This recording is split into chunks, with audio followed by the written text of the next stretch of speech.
കേരള ചരിത്രത്തിൽ, ഇന്ത്യ ചരിത്രത്തിൽ, ലോക ചരിത്രത്തിൽ ഇന്നുവരെ ആരും കേൾക്കാത്ത ഒരു കൊട്ടേഷൻ. അതായിരുന്നു നടൻ ദിലീപ് ഒരു നടിക്ക് കൊടുത്തത് എന്ന് പറയപ്പെടുന്നു. നമുക്കത് സമർത്ഥിക്കാൻ പറ്റില്ല, കാരണം തെളിഞ്ഞിട്ടില്ല. അതുകൊണ്ടാണ് ഇങ്ങനെ പറഞ്ഞത്.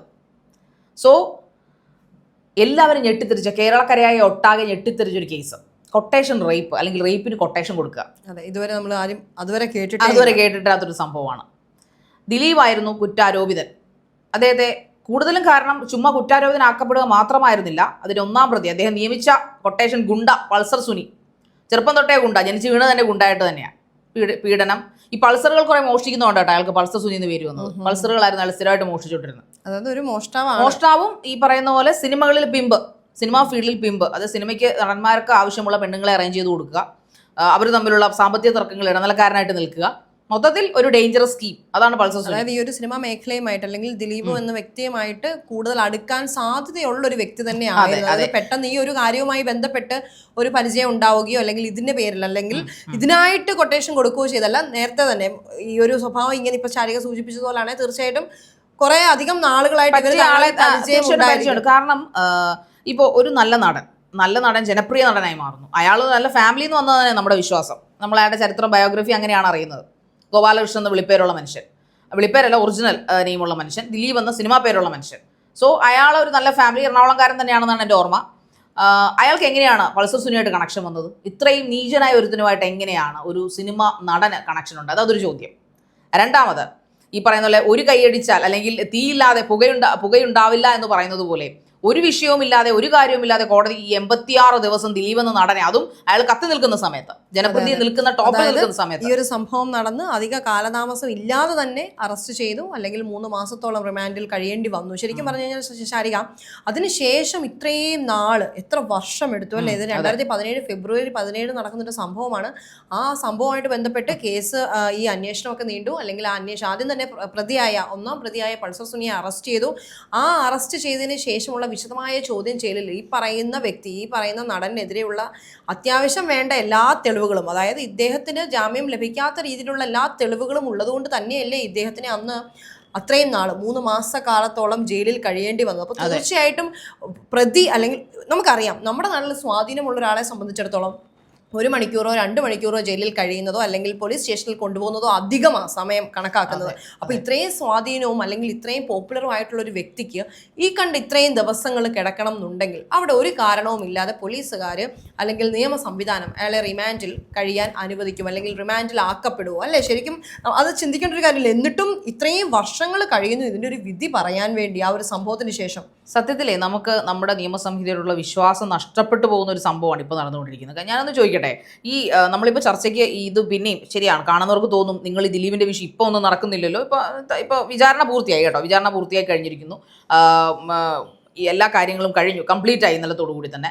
സോ അങ്ങനെയാണ് വാർത്തകൾ വരുന്നത്, നമ്മുടെ വാദമല്ലത്. അപ്പോഴും ഈ അവസരത്തിലും എനിക്ക് ചോദിക്കാനുള്ളൊരു കാര്യമെന്ന് പറഞ്ഞു കഴിഞ്ഞാൽ, അല്ലെങ്കിൽ എനിക്ക് പറയാനുള്ളൊരു, നമ്മുടെ ഒരു ചർച്ചയിൽ ഞാനിത് പിന്നെയും കൊണ്ടുവരാൻ കാര്യമെന്ന് പറഞ്ഞു കഴിഞ്ഞാൽ, ഒരു സിനിമാ നടി അതിപ്രശസ്തയായ, അവരും ആ ടോപ്പ് നോച്ചിൽ നിൽക്കുന്ന സമയത്താണ് ഇങ്ങനൊരു ദുരനുഭവം അവർക്ക് ഉണ്ടാവുന്നത്. അവർക്ക് പേടിയുണ്ട്, അവർക്ക് മാനഭയമുണ്ട്, എല്ലാം ഉണ്ട്. തകർന്നടിഞ്ഞു കിടക്കുന്ന സമയത്തും ഒരു ഫിനിക്സ് പക്ഷിയെ പോലെ ആരുടെയൊക്കെയോ പ്രേരണ കൊണ്ടും സ്വന്തമായിട്ട് ഉൾപ്രേരണ, ആ ഒരു സധൈര്യം ആ പെൺകുട്ടി കേസ് കൊടുക്കാൻ തയ്യാറായി. കേസ് കൊടുക്കാൻ തയ്യാറായത് ഈ പറയപ്പെടുന്ന നടൻ ഒരിക്കലും പ്രതീക്ഷിച്ചിരുന്നില്ല. സാധാരണ അങ്ങനെയല്ല സംഭവിക്കുക. നോർമലായാലും ഈ പ്രത്യേക ലൈം ലൈറ്റിൽ നിൽക്കുന്നവരായാലും ഇങ്ങനൊരു വിഷയം ഉണ്ടായിക്കഴിഞ്ഞ് കഴിഞ്ഞാൽ, പ്രത്യേകിച്ചും അപകീർത്തികരമായിട്ടുള്ള കാര്യങ്ങൾ ഉണ്ടായിക്കഴിഞ്ഞാൽ അവരൊന്ന് മൂടും. അതുകൊണ്ടാണ് ഈ പറയപ്പെടുന്ന പവർ ടീമുകളൊന്നും ഹേമ കമ്മിറ്റി വരുന്നവരെ അകത്തൊളിച്ചിരുന്നത്. ഒന്നും പറയാം, ആർക്കും പീഡനം അനുഭവിക്കാഞ്ഞിട്ടല്ല. സോ എന്തുകൊണ്ടാണ് അതിജീവിതയ്ക്ക് 7 വർഷം കഴിഞ്ഞിട്ടും നീതി കിട്ടാതെ പോകുന്നത്?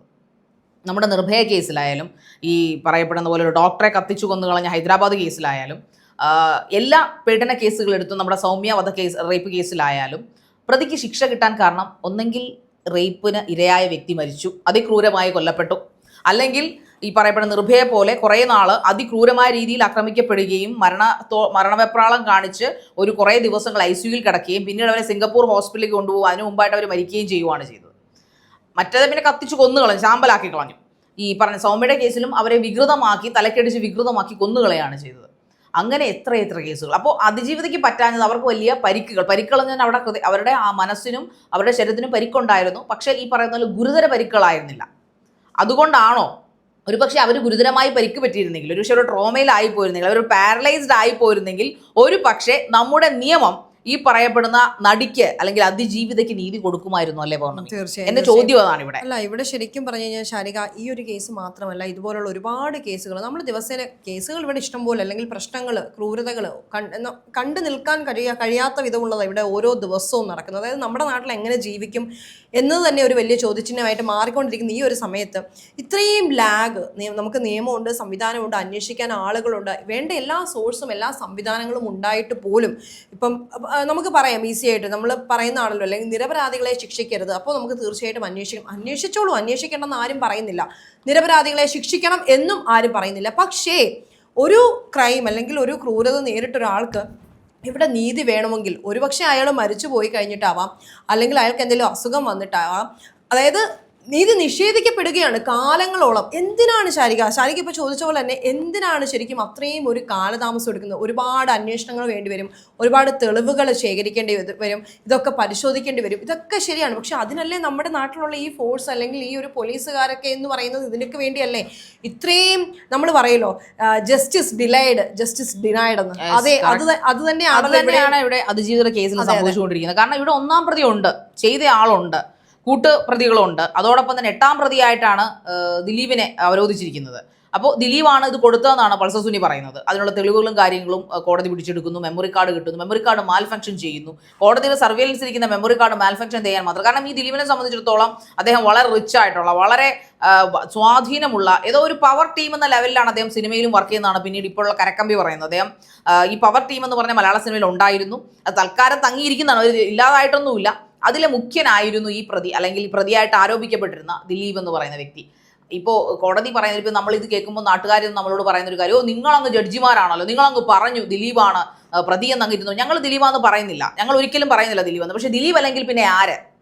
ഇതൊരു സിനിമ കഥയാണോ, അല്ലെങ്കിൽ സിനിമയുടെ സെറ്റിന്റെ ചിത്രീകരണത്തിൽ സംഭവിച്ച ഒരു സംഭവമാണോ ഇത്? ഒരു സിനിമയ്ക്ക് വേണ്ടി എടുത്ത ഒരു സീനാണോ ആ അതിജീവിത കോടതിയിലും നാട്ടിലും ഈ പറയപ്പെടുന്ന സോഷ്യൽ മീഡിയയിലൊക്കെ വന്നിരുന്ന് കരഞ്ഞുകൊണ്ട് പറഞ്ഞത് അവരുടെ ജീവിതത്തിൽ നടന്ന ഒരു സിനിമയുടെ രംഗമായിരുന്നു? അല്ലല്ലോ, ഒരിക്കലും അല്ല. അത് അവരുടെ ജീവിതത്തിൽ നടന്ന ഒരിക്കലും മറക്കാൻ സാധിക്കാത്ത ട്രോമാറ്റിക് കറുത്ത ഏട് തന്നെയാണ്, അതൊരു സംശയമില്ല. അത് ഏതൊരു സ്ത്രീയും അങ്ങനെ തന്നെയാണ്. ഒരു സ്ത്രീ ആണെങ്കിൽ അവർക്ക് ആ ട്രോമ മനസ്സിലാവും.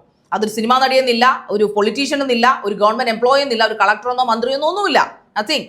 വെദർ ഷീസ് വിമൻ അവർക്കറിയാൻ സാധിക്കും. അത് തന്നെ അവരോധിച്ചു. പക്ഷെ അവരെ അതിജീവിച്ചു, അവർ അതിജീവിതയായിട്ട്, അവർ പവർഫുൾ ആയിട്ട് വന്നു. അവരോടൊപ്പം ഒരുപാട് സ്ത്രീകൾ കൂട്ടുനിന്നു. പക്ഷെ എന്നിട്ടും ഇത്രയൊക്കെ പവർഫുൾ ആയിട്ട് അപ്പുറത്ത് ആൾക്കാർ നിന്നിട്ടും ഈ ഒരൊറ്റയാൻ ഇവർ പറയുന്നു, ഈ നാട്ടുകാരെ കുറച്ച് അധികം, എല്ലാവരും ഇല്ല, ഒരു 30% ആൾക്കാർ പറഞ്ഞിട്ട് ദിലീപിനെ പെടുത്തിയതാണ്. അങ്ങനെയൊക്കെ പെടുത്താൻ പറ്റൂ? ഇത്രയും പ്രശസ്തിയിൽ നിൽക്കുന്ന, എല്ലാവർക്കും ഇഷ്ടമുള്ള, ജനപ്രിയ നായകൻ എന്ന് വിളിപ്പേരുള്ള ഇദ്ദേഹത്തെ എങ്ങനെയാണ് പെടുത്തുന്നത്? അത് മനസ്സിലായിട്ടില്ല. അത് മാത്രമല്ല ശാരിക, അതായത് സ്വന്തം കരിയർ, സ്വന്തം ജീവിതം, അല്ലെങ്കിൽ സ്വന്തമായി ഇത്രയും നാൾ ബിൽഡ് ചെയ്ത് കൊണ്ടുവന്നിരുന്ന ആ ഒരു പേര്, ഇതെല്ലാം കളങ്കം വരുമെന്ന്, ഇതെല്ലാം കളങ്കപ്പെടുമെന്ന് അറിഞ്ഞതുകൊണ്ട് ഒരാൾ മനഃപൂർവ്വം തന്റെ നാശത്തിലേക്ക് സ്വയം വണ്ടി ഓടിച്ചതാണോ? കാരണം അയാളുടെ ഇൻറ്റ്യൂഷൻസ്, എനിക്ക് തോന്നുന്നു അയാളുടെ ഒരു കാൽക്കുലേഷൻ അവിടെ തെറ്റിപ്പോയി. ഏതൊരു സ്ത്രീയും, അതായത് ഒരിക്കലും ഈ അതിജീവിത കേസ് കൊടുക്കില്ല എന്ന് 100% വിശ്വസിച്ചു. സൈലന്റ് ആയിട്ട് എന്താണോ താൻ ഉദ്ദേശിക്കുന്ന മെസ്സേജ്, ആ മെസ്സേജ് കൺവേ ചെയ്യുക. അതായത് ആ ഒരു ഭീതി, അല്ലെങ്കിൽ എന്നോട് കളിച്ചാൽ ഇങ്ങനെ ഇരിക്കും എന്നൊരു സാധനം കൊടുക്കാനാണ് ഉദ്ദേശിച്ചത്. പക്ഷേ ശരിയാ, നമുക്കറിയാം പലരും, അതായത് പ്രത്യേകിച്ച് ഇങ്ങനെ ഒരു ലൈം ലൈറ്റിൽ നിൽക്കുന്ന, അല്ലെങ്കിൽ ഒരു ഫെയിം ഉള്ള, അല്ലെങ്കിൽ ഒരു സെലിബ്രിറ്റി ആയ ഒരു വ്യക്തിയോട് കൂടുതലും ആളുകൾ, ഒരു കാലമായിരുന്നെങ്കിൽ പറഞ്ഞു കൊടുത്തേ, ഇതൊന്നും പുറത്തു പറയാൻ കൊള്ളില്ല, ഇത് മിണ്ടാതിരിക്കുക, കഴിഞ്ഞു, അത് വിട്ട് കളഞ്ഞേക്ക്, ഇനി അതിന് പുറകെ പോവണ്ട, അല്ലെങ്കിൽ അതിന് പിന്നാലെ പോവേണ്ട എന്ന് പറഞ്ഞു കൊടുക്കുന്ന ഒരു വിഭാഗത്തിൽ നിന്ന് ഒരു മാറ്റം കൊണ്ടുവരാൻ ഇപ്പോൾ ഈ അതിജീവിതയ്ക്ക്, അല്ലെങ്കിൽ അതിജീവിതയോട് സപ്പോർട്ട് ചെയ്ത് നിന്ന എല്ലാ ആളുകൾക്കും അതിനകത്ത് ഈക്വൽ പങ്കുണ്ട്. കാരണം അല്ലെങ്കിൽ അത്രയും ഒരു മെന്റലി ഡൗൺ ആയി പോയൊരു, അല്ലെങ്കിൽ മെന്റലിയും ഫിസിക്കലും ഒക്കെ ഡൗൺ ആയി പോയ ഒരു സാഹചര്യത്തിൽ നിന്ന് അവർ ശാരിക മുമ്പ് പറഞ്ഞ പോലെ തന്നെ ഒരു ഫിനിക്സ് പക്ഷിയെ പോലെ ഉയർത്തെഴുന്നേറ്റ് അവരുടെ ഒരു സ്ത്രീക്ക് അങ്ങനെ ഒരു അതിക്രമം നേരിട്ട് കഴിഞ്ഞാൽ ശരിക്കും ആ സ്ത്രീനെ മാത്രം കുറ്റം പറയാൻ പറ്റില്ല. ഇവിടെ സ്ത്രീയെ കുറ്റം പറയാനേ പറ്റില്ല. കാരണം അത് അവരുടെ മിസ്റ്റേക്ക് അല്ല, അത് കടന്നു കയറിയുള്ള ഒരു ആക്രമണമായിരുന്നു.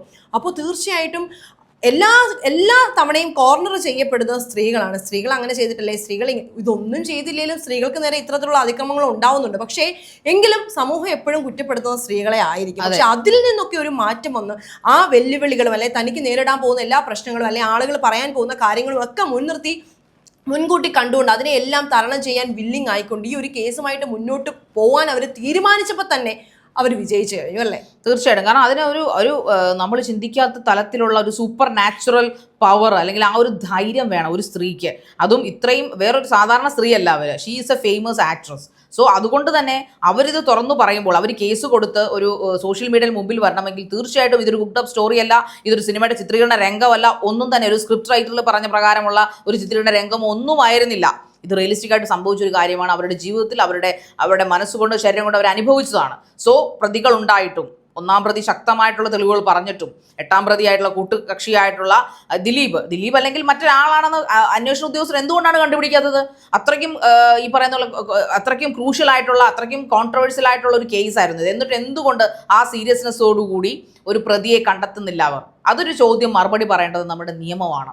ഇത്രയും തരംതാണ നിയമമുള്ള ഈ നാട്ടിൽ എങ്ങനെയാണ് പ്രശസ്തരായ ഒരാൾക്ക് ഇതാണ് അവസ്ഥയെങ്കിൽ സാധാരണക്കാരികളായ പെണ്ണുങ്ങൾ കൂടുതലുള്ള, പെൺകുട്ടികൾ, സ്ത്രീകൾ കൂടുതലുള്ള നാടാണ് ഇന്ത്യ എന്ന് പറയുന്നത്, അല്ലെങ്കിൽ കേരളം എന്ന് പറയുന്നത്. നമ്മുടെ നിയമം ഇത്രയും ലോ ആണെങ്കിൽ എങ്ങനെ ഇവിടെ ജീവിക്കും ഓരോ സ്ത്രീയും അവരുടെ പെൺമക്കളും?